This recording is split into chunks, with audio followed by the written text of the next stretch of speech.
This is the Realty Classroom podcast, episode number 2.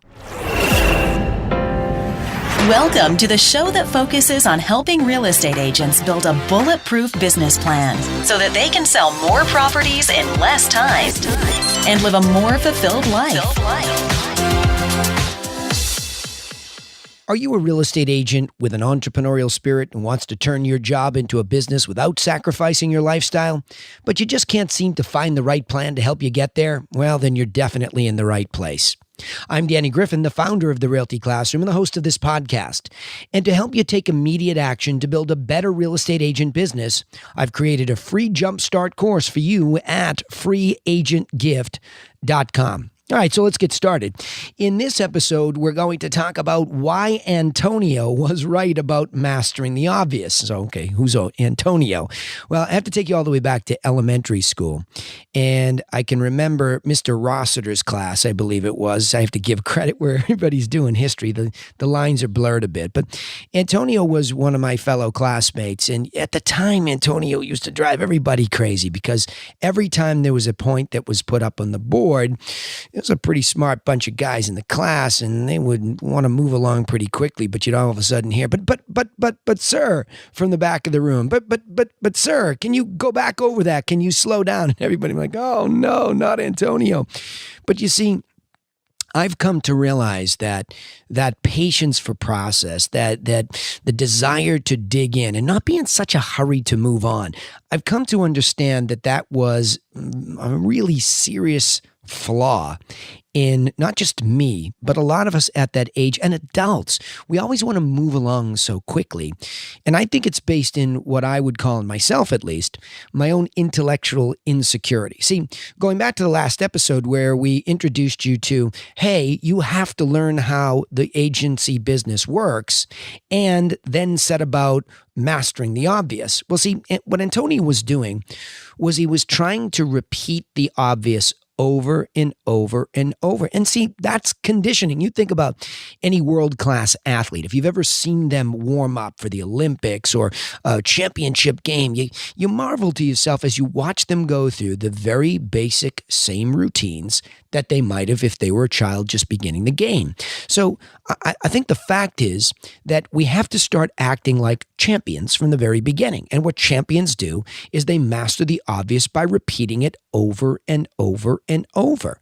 Now, giving you a more modern example that most could relate to, well, maybe you can't if you don't know sports, but Coach John Wooden was well known for mastering the simplicity of the game of basketball. And at the UCLA, University of California at Los Angeles, he went on to win all of these championships, and everybody wanted to know, well, how did Coach do it? What did he do? And when you really dug up underneath it, it was just this crazy, insatiable desire to repeat the basics and really master some basic things like no profanity and no putting a fellow teammate down. And it just sounds like good behavior, doesn't it?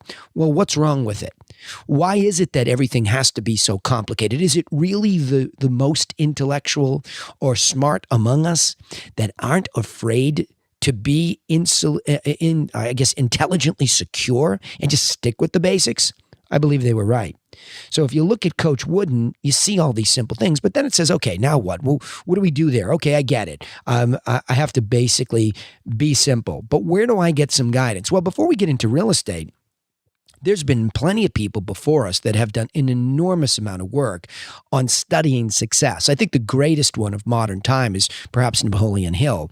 Now, a lot of you might know Hill's work, Think and Grow Rich, but if you dig a little bit deeper, you're going to find something that he wrote that is, boy, it's super thick. The Law of Success or Law of Success. And when you go in there and begin to read that, even if you just take pieces of it and chunks of it, what you see, he had this unique opportunity to go and study people at a very unique period in history, at least American history, where there was the Industrial Revolution happening, where railroads were being built and oil was driving the country, and these barons were, they were proliferating. I know there's a lot of negative connotation to a lot of those industrialists of the time, but they were taking advantage of opportunity, and they were putting certain systems in place. And I think the one, as I read through this body of work, that I was fascinated with the most was Hill's study of Henry Ford.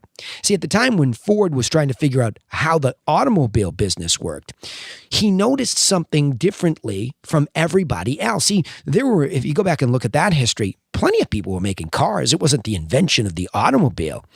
It was actually the time that Hill took to modernize the assembly line manufacture of an automobile so that he could move through it more swiftly, efficiently, and make further and quicker distinctions than anybody else. To do what? To turn a greater profit than anybody else.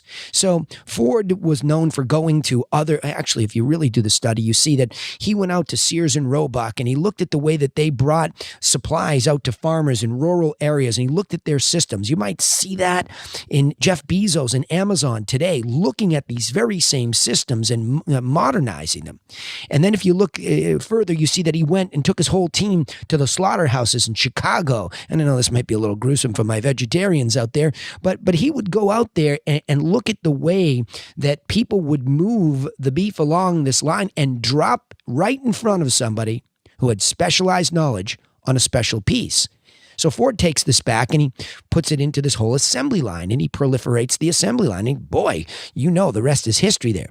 So all of a sudden it strikes me, why don't I just get up above my own assembly line in real estate agency and take a look at it from the top down? You've heard the terminology, the 300-foot view. Well, I don't think we have to go up 300 feet, but maybe one floor above the manufacturing process. Now, you might be saying, what the heck is this guy talking about? Well, I'm talking about the fact that in real estate agency, the way that it works is you are manufacturing a deeper and deeper relationship that ultimately does what?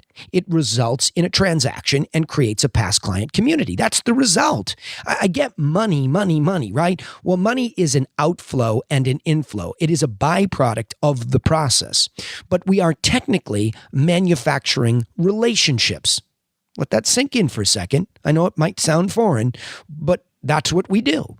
So isn't it exactly the same as manufacturing an automobile to a certain extent? Well, sure it is. Think about it this way.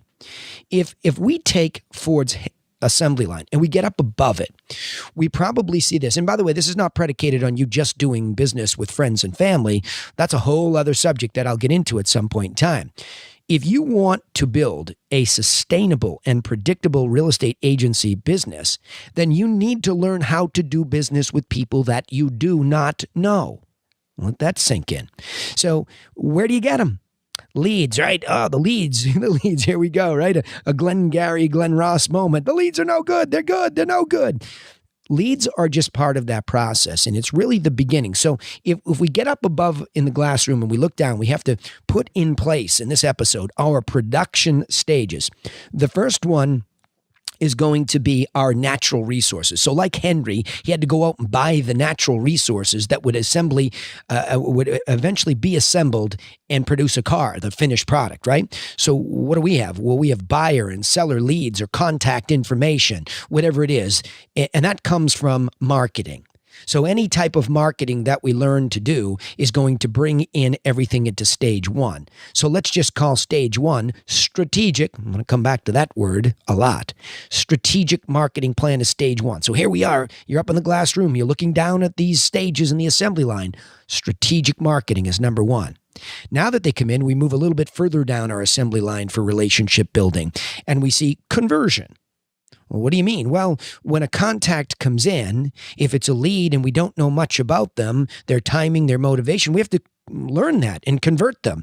And like any manufacturing process, they may or may not become part of the finished product. Think about this. Not every lead that we get, in fact, very few that we get, make it into the final converted sale.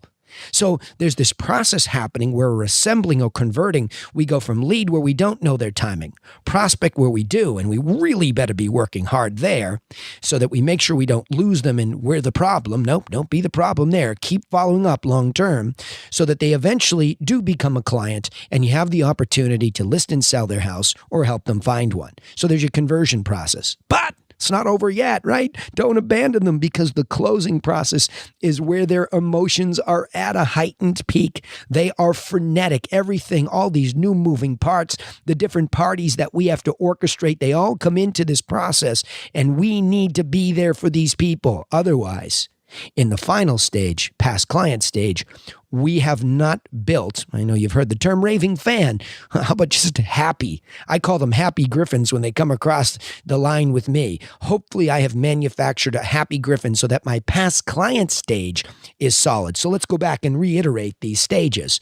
Number 1, strategic marketing. Number 2, strategic conversion. Number 3, strategic closing. And number 4, strategic past client community. Something like that is probably what Henry would have said. Hey, set it up like my assembly line, and here are your stages. Okay? So let's get back to chunking this up. In this episode, thank you, Antonio, for getting inside my head when I was young and saying, "Oh, sir, but I don't understand. Could you repeat that?" I finally got you, buddy. You were a lot smarter than everybody else in the class. I only wish the rest of us could have gotten beyond our own intellectual insecurities and would have been better conditioned learners. Master those basics. So that's the key here. Master the basics by studying people who have already gone through business. Thank you, Napoleon Hill, for taking 20 years to chunk up what Henry Ford did for us so that we can see the production stages and put them in place. All right, so remember, you can take immediate action to get your stages and everything else in line and get in the right direction with our free video course over at freeagentgift.com. If you like what you learned here, then we'd appreciate it if you'd pay it forward and give us a positive review on whichever platform you're listening so that other entrepreneurial real estate agents just like you can find their way here to join us. Hey, thanks for listening. We look forward to helping you in the next episode. You've been listening to The Realty Classroom with Danny Griffin. Join us next time to continue learning how to build a smarter real estate agent business plan that helps you live a more fulfilled life.